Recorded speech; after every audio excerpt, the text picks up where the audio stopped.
చాలా ప్రాముఖ్యమైన ఉపమానం అంటాడు, which talks about the times in the season. అయ్యా, ఇంకో ఏడాది సమయం, because every year has 4 seasons.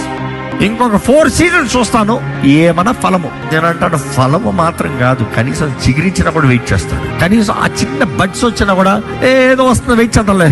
కానీ ఫలం లేదంటే ఏమంటాడు తెలుసా? నేనే నరికి పడేస్తా.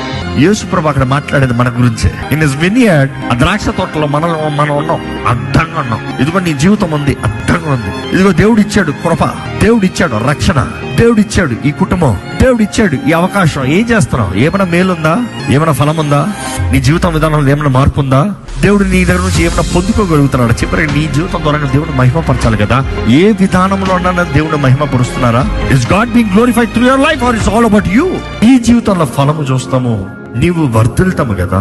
ఈరోజు దేవుడు ఆశపడుతున్నాడండి, ఎలాగుంది నీ స్వభావం? మారతానికి సిద్ధమా? ప్రతిదానికి కంగారు పడే మనసా? లేకపోతే దేవుని వాగ్దానాల్లో నిలిచి ఉండే జీవితమా? ప్రతిదానికి ఆందోళనతో వేదనతో బ్రతికే బ్రతికా? లేకపోతే దేవుని సన్నిధిలో సమాధానముతో నీకివ్వబడిన అవకాశాలు, నీకివ్వబడిన తరుణాల్ని, నీకివ్వబడిన జీవితాన్ని సరైన రీతిగా బ్రతుకుతున్నావా? నీవు చేయలేని దాని గురించి